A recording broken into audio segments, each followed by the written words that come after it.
Hi, I'm Leslie, educator, wife, mother, grandmother, and now spending a lot more time in our little Aussie backyard garden. So, throughout my time as an educator, we've always had some sort of a little kitchen garden. But now, with a little more time on my hands, I've been able to turn grass into garden. And throughout this time, I found that the permaculture process is great to replenish the garden soil, but it actually works to replenish the soul of the gardener too.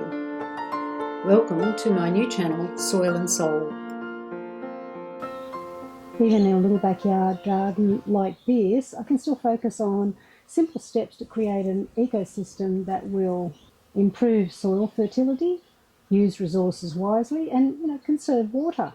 We've got lots of rainwater tanks around the house catching the rain runoff from the roof. And also I've got a lot of these DIY ollas, which are self-watering systems for our plants. So that our crops, whatever we grow, will be more nutritious and abundant. One of these steps is to use the chop and drop gardening method, which is basically what it sounds like. Chop the plant material and then drop it on the ground. Chop and drop is really an old method of mulching that combines compost and mulch in a single process. And that emulates nature in the way she breaks down and creates a thick, spongy layer of compost.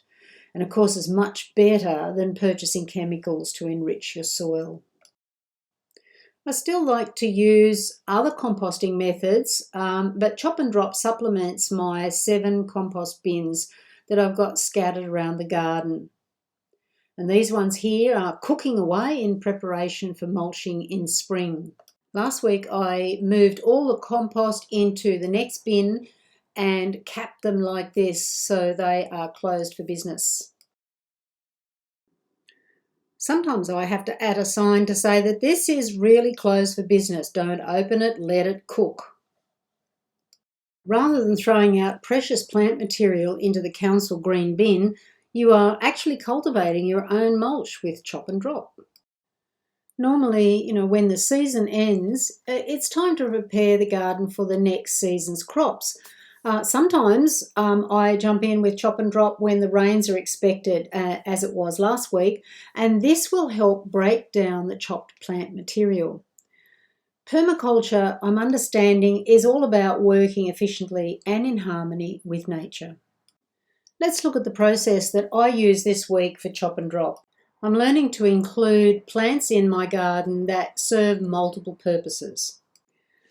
Green manure plants like these nasturtiums and borage and Thai basil not only protect some of my small seedlings, but they also attract pollinators. And when it's time to cut them back, they provide a really good green bulk for my chop and drop. Dynamic accumulator plants like comfrey and nettles and dandelions accumulate higher than average minerals and nutrients in their leaves. I also cultivate tansy for mulching and composting because it replenishes the soil with potassium, and its yellow flowers really repel some insects that I don't want around as well. Nitrogen-fixing plants such as these 4 Hardenbergias, they're ready to climb up over our new garden trellises, and they'll look really, really pretty next winter. A new nitrogen-fixing plant in our garden are these little pigeon pea plant seedlings, and they'll provide some legumes to attract the birds so they can dine on grubs as well. But growing it here will not only help improve the soil structure on this hot and dry corner of the yard, but it's going to provide good plant prunings for my chop and drop too. Depending on the size of the chop and drop load, I can just put them in a container and chop them up with my shears, or I can throw them out on the grass for my husband to mow over for me. Using the shears like this to chop it all up is not only satisfying, but it expends a bit of energy as well, unless you make a mistake like I just did. Honestly, I didn't think. When I went to pick them up, I should have been wearing gloves, because now I picked it up with all the stinging nettles in the chop and drop. When will I ever learn? So now I'm covered in calamine lotion and lignocaine. So getting back to what I'm supposed to be talking about, I put the fresh chop and drop over the previously gifted leaf drop from our wisteria, added some chicken manure, and then I added a layer of our saved wisteria leaves, and then topped it up with some leftover straw. This chop and drop gardening method has been working really well to develop our little backyard garden. So over the past year, I've managed to create and maintain a brand new garden space from 2 grassy patches.